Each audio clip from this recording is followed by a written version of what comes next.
आपने तो कहा था कि आपके पुत्र का जन्म अभी कुछ ही दिन पहले हुआ है, तो फिर ये बालक तो हमारे पुत्र पर भगवान भोलेनाथ की विशेष कृपा है, इसीलिए ये अद्भुत है।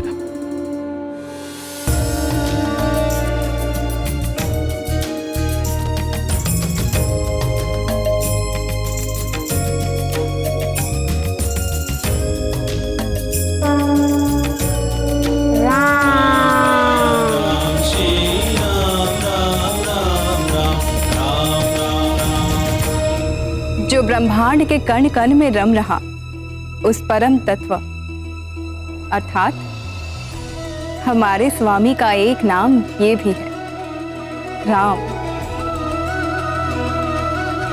गुरुदेव, ब्रह्मश्री वशिष्ठ ने मुझे ये राम नाम देकर सबसे बड़ा लोकहित का कार्य किया है। भोले बाबा ने इस राम नाम को तारक मंत्र भी कहा है और सारे युगों में, विशेषकर कलयुग में, मुझे पाने का सबसे सरल और सुगम उपाय है ये राम नाम। नाम की महिमा अपार है। एक और प्रिय हनुमान राम नाम में मग्न होकर समाधिस्थ हो गए और दूसरी ओर वाली अपने ही दिए हुए नाम मरकट से ऐसा चिपका कि दिन रात उसी के चिंतन में रहने लगा।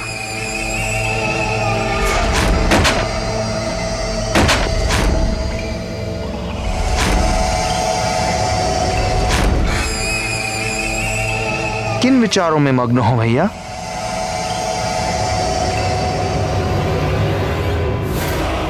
इतने छोटे शिशु में कैसा अपार बल है, कहां से पा गया इतना बल? स्मरण कीजिए, कैसे उस दिन वो उस भारी गदा को उठाकर पुष्प के समान उछाल रहा था।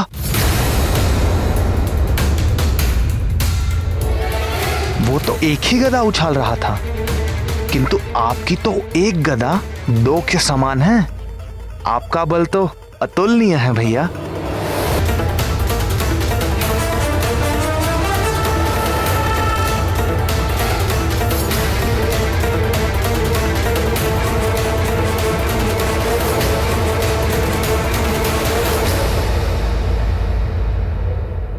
पर फिर भी ना भैया, मुझे लगता है हमें वापस सोच विचार कर वापस कोई योजना बनानी चाहिए।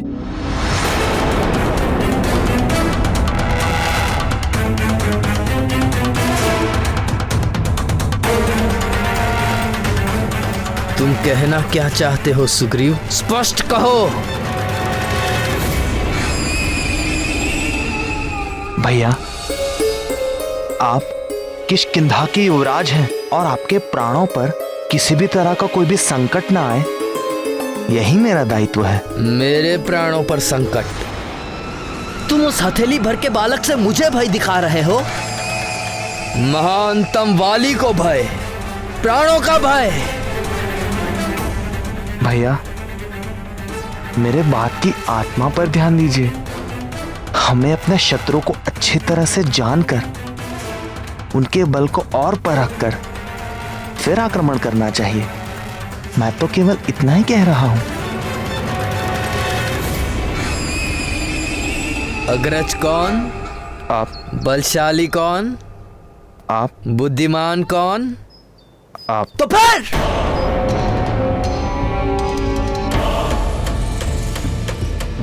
मैं महानतम बहुत अच्छी तरह जानता हूं कि किसी भी शत्रु को दुर्बल नहीं समझना चाहिए।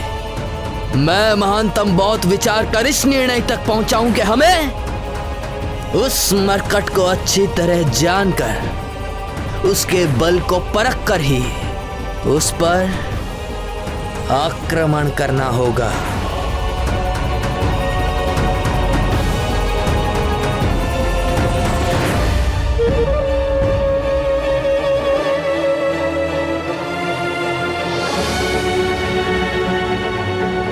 कितना अद्भुत संयोग है वाली भैया। आप आखिर वही निर्णय पर आए जिसकी ओर मैं संकेत कर रहा था। और जब हम कंचनाप को और जानेंगे, निश्चित वाली भैया आप भी उसकी मोहिनी मुस्कान की जाल में पड़ ही जाएंगे और आपका हृदय भी द्वेष से दहकने से विपरीत प्रेम से छलकने लगेगा।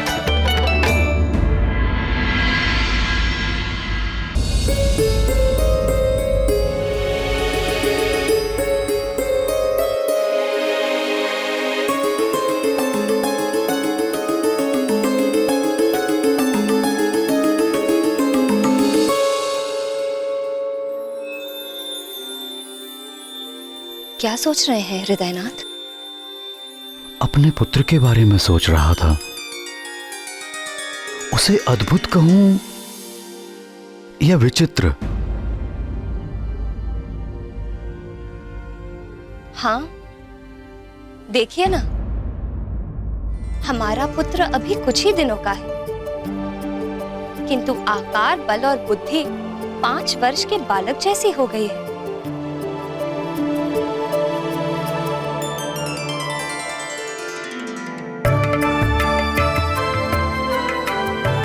अरे हाँ, ये बताइए, सुमंत्र जी ने क्या नाम बताए थे महाराज दशरथ के राजकुमारों के? सबसे छोटे शत्रुघ्न, फिर लक्ष्मण, फिर भरत, और सबसे बड़े पुत्र का नाम राम। राम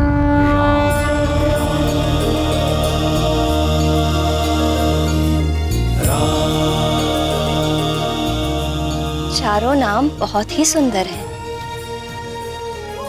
किंतु राम,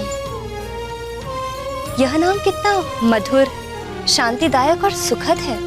तुम ठीक कह रही हो प्रिय।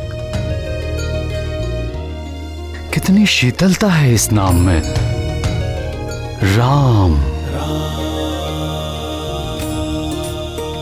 हम भी अपने केसरी नंदन का ऐसा ही कोई नाम रखेंगे। किंतु परंपरा। किंतु परंपरा क्या? हमारे कुल की परंपरा है, पुत्र अपने नाम का चुनाव स्वयं ही करता है। इस विषय में आपने पहले तो कुछ नहीं बताया। अवसर आने पर बात कहने का एक अलग ही आनंद है और महत्व भी।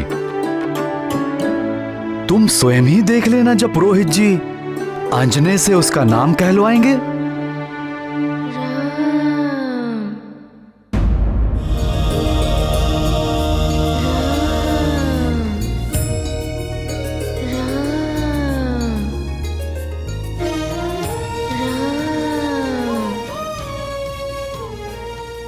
प्राणवल्लभ, क्या आपको भी यह सुर सुनाई दे रहा है? हाँ, कोई राम नाम का जाप कर रहा है।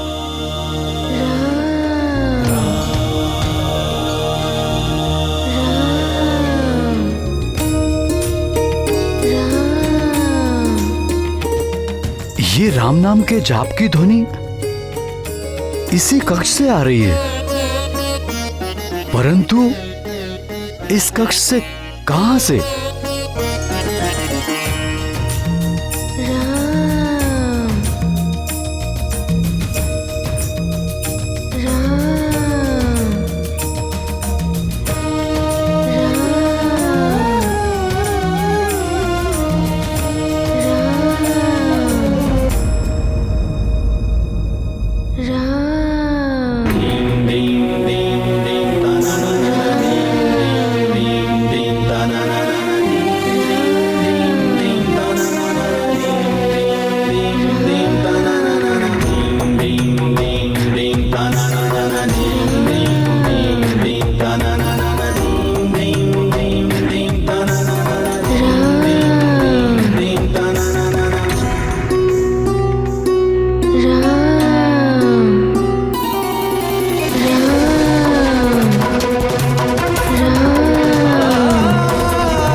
ये राम नाम का जाप इसकी सांसों में चल रहा है। राम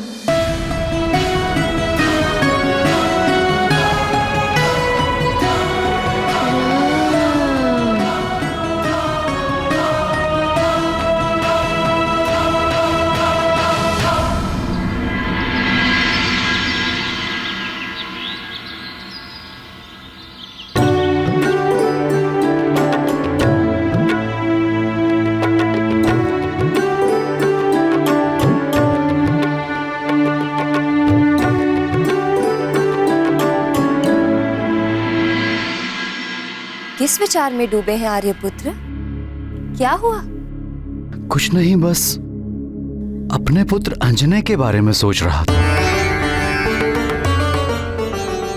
ये तो हम समझ ही चुके हैं कि कृपा निधि भगवान भोलेनाथ की विशेष कृपा है इस पर, किंतु ये जो राम नाम हमारे पुत्र के हृदय में रच बस गया है, उसका क्या संबंध है हमारे पुत्र के साथ?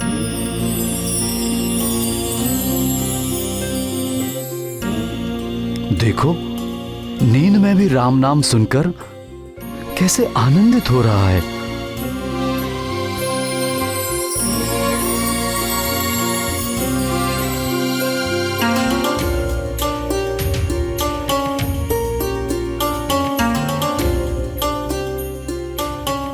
हमारे पुत्र के नित्य नए चमत्कार से मैं भी अचंभित हूँ।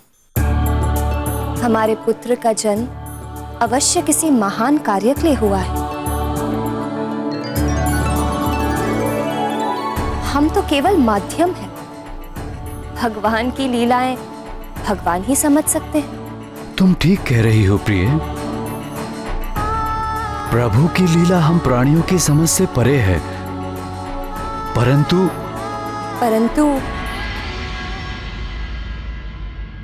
क्षमा कीजिए आर्यपुत्र, आप पिता पुत्र के चक्कर में मेरी पूजा में विलंब हो गया। हाँ देखो ना, बातों बातों में समय का पता भी नहीं चला। मैं भी चलता हूं।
सवेरे सवेरे कहाँ जा रहे हो?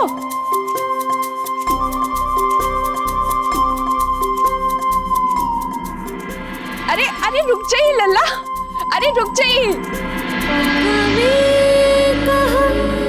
सर्व जगत ईश्वरो बन्ध मोक्षयोः तं त्वामर्चन्ति कुशलाः प्रपन्नार्तिहरं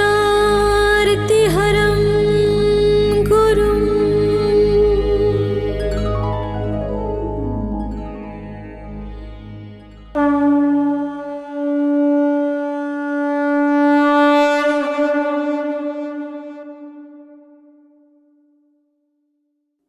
आंजने को आने दीजिए दाई माँ।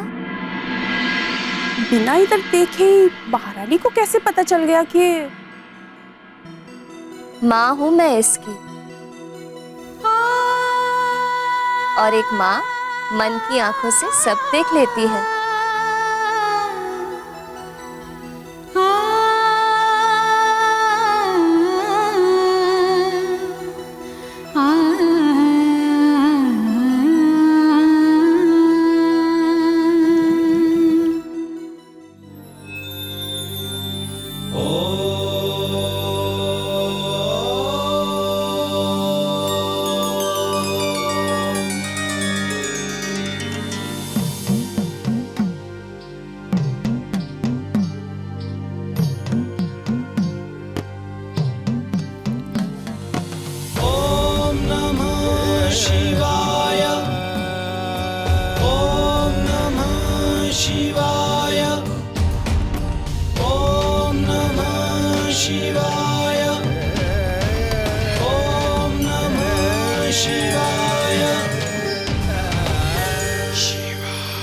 नहीं नहीं नहीं,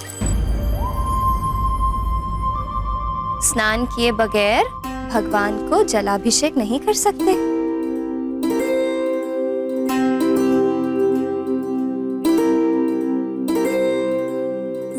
क्यों माँ?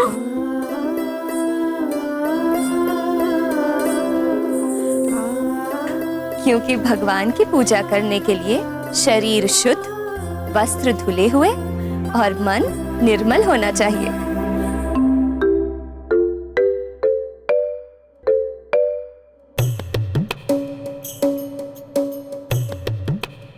बच्चों का मन सदैव ही निर्मल होता है, चाहे वो कितने ही नटखट क्यों ना हो।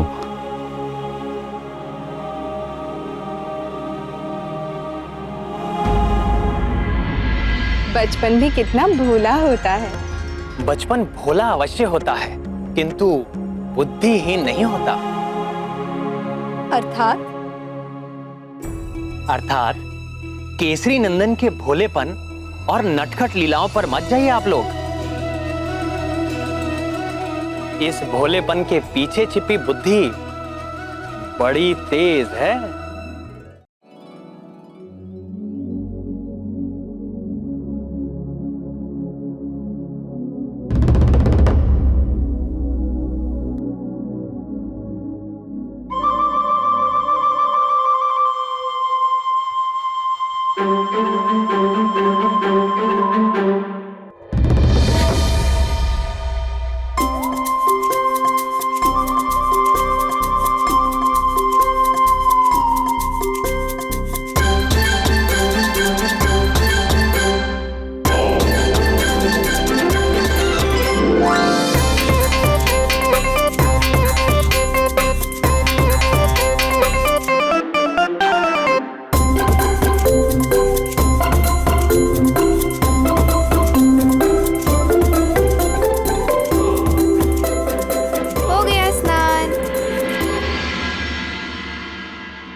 क्या किया? ये क्या किया?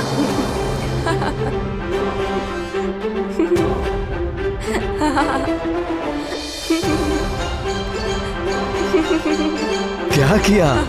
स्नान कर लिया हमारे पुत्र ने।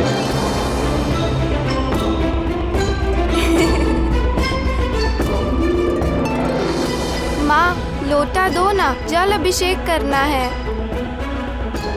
दो ना माँ।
ये कैसी लीला है?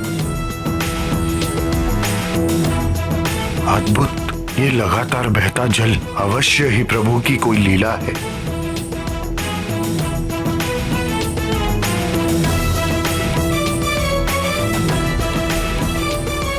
ये कैसा चमत्कार है आर्यपुत्र। लोटे में जल बहुत कम था, किंतु ये जलधारा तो निरंतर बहती जा रही है।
प्रभु को इतना आनंदित और प्रसन्न देखने का अवसर कभी कभी ही प्राप्त होता है, और भोलेनाथ तभी ऐसे दिखते हैं जब वे किसी से बहुत अधिक प्रेम करते हैं।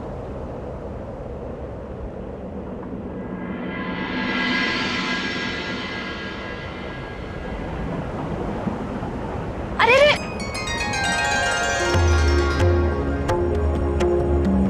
अभी नहीं खा सकता माँ। नहीं मेरे लाल, अन्नप्राशन के पश्चात। और वैसे भी जलाभिषेक के पश्चात सबसे पहले भोग भगवान को ही लगाया जाता है।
मैया,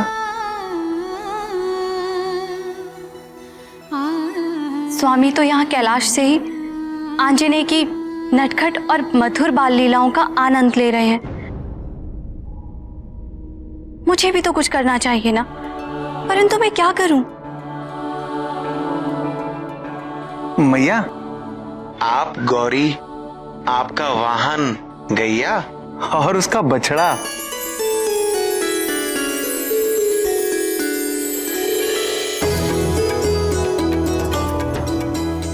नंदी, गौरी और गैया तो समझ में आया, परंतु ये बछड़ा बीच में कहां से आया?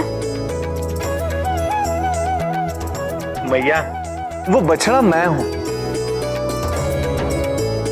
वो क्या है, आंजनी से मिलने की मेरी भी प्रबल इच्छा है, अगर आप आज्ञा दें।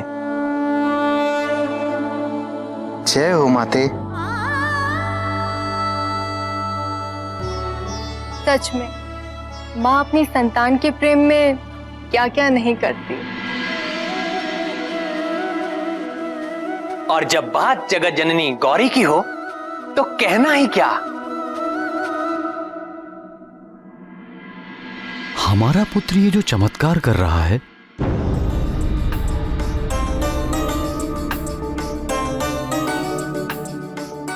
तुम्हें नहीं लगता हमें इसके रहस्य का पता लगाना चाहिए? जन्म लेते ही हमारे पुत्र के शरीर से निकलता हुआ वो अद्भुत तेज,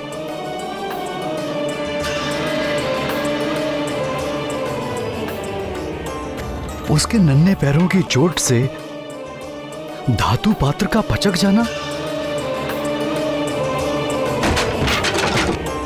उसके गिरने से शिला का टूटना,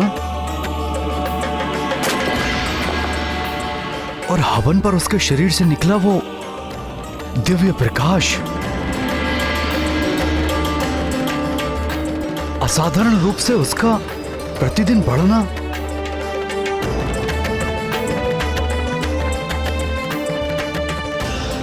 सोते समय इसकी सांसों से गूंजता राम नाम,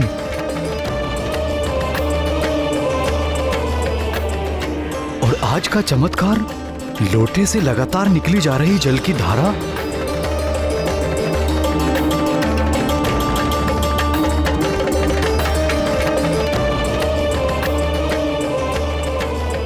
आप ठीक कह रहे हैं ना? मैं भी जानना चाहती हूँ कि ये सब चमत्कार क्यों और कैसे हो रहे हैं। किंतु यह रहस्य जानने के लिए किसके पास जाएं? किससे पूछें?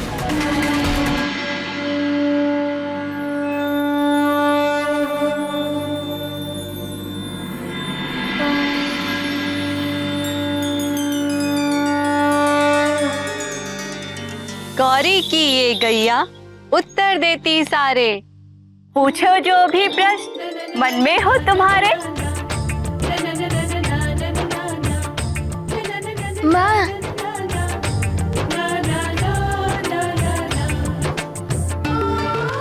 तब किया तूने कठिन, पाया शिव जी का वरदान, मन की चाह हुई पूरी, लाला होगा अब बलवान। नाथ, गौरी की गैया। मैं अभी उनको बुलवाता हूँ। गौरी की ये गैया उत्तर देती सारे, पूछो जो भी प्रश्न मन में हो तुम्हारे।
डरो नहीं बेटी, सींग नहीं माती गौरी की गैया, युवराज को खेलने दो।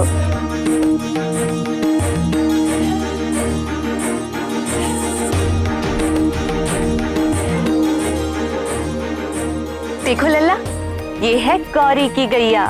ये है गौरी की गैया, ये है गौरी की गैया।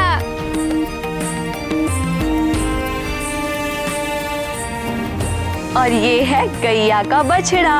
ये है गैया का बछड़ा, ये है गैया का बछड़ा, ये है गैया का बछड़ा।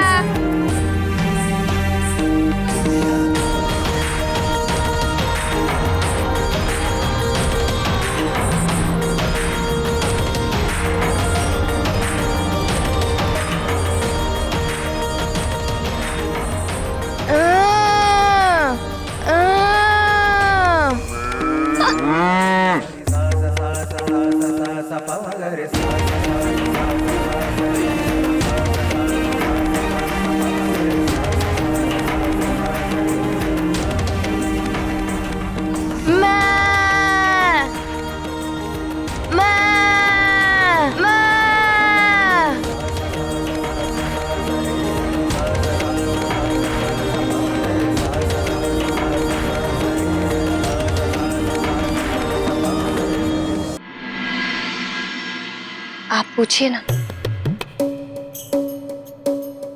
तुम पूछो ना। गौरी की ये गैया उत्तर देती सारे, पूछो जो भी प्रश्न मन में हो तुम्हारे।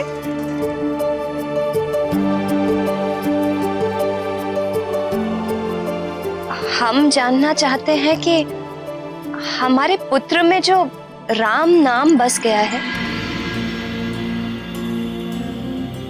उसका इसके साथ क्या संबंध है?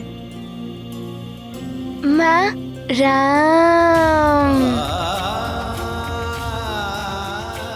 राम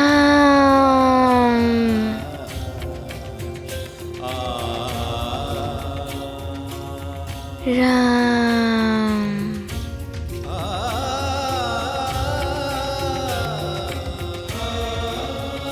राम राम।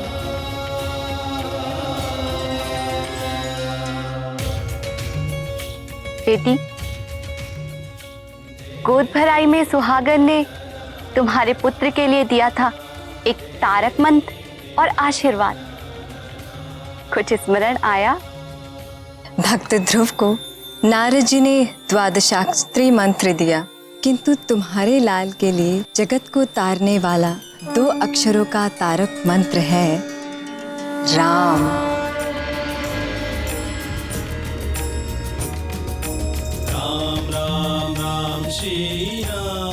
वही राम नाम तुम्हारे लल्ला का तारक मंत्र है।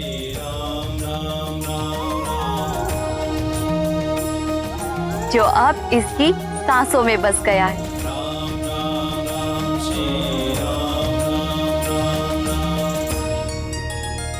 भगवान भोलेनाथ की इच्छानुसार तुम्हारे पुत्र का जन्म विष्णु अवतार श्री राम की सहायता के लिए हुआ है।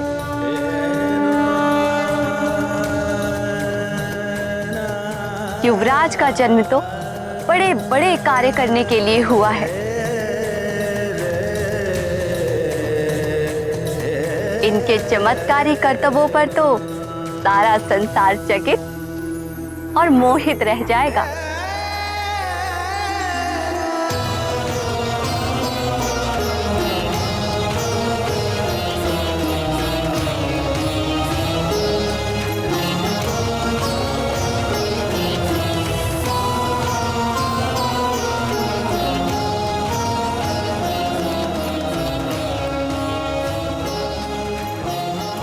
उचित समय आने पर तुम अपने लल्ला को राम की कथा अवश्य सुनाना। किंतु मुझे कैसे ज्ञात होगा कि उचित समय कब है? उचित समय का ज्ञान वही तुम्हें देंगे जिनकी विशेष कृपा है तुम्हारे लल्ला पर। किंतु अपने इस तेजस्वी पुत्र के भविष्य से जुड़ी ये बातें किसी के समक्ष प्रकट मत करना।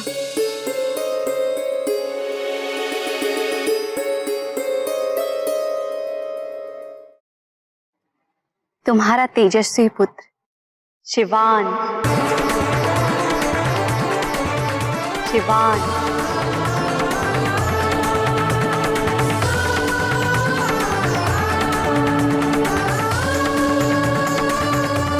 शिवान,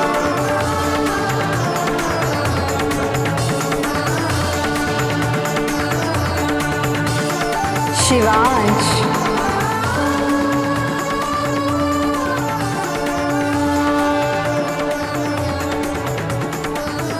शिवांश,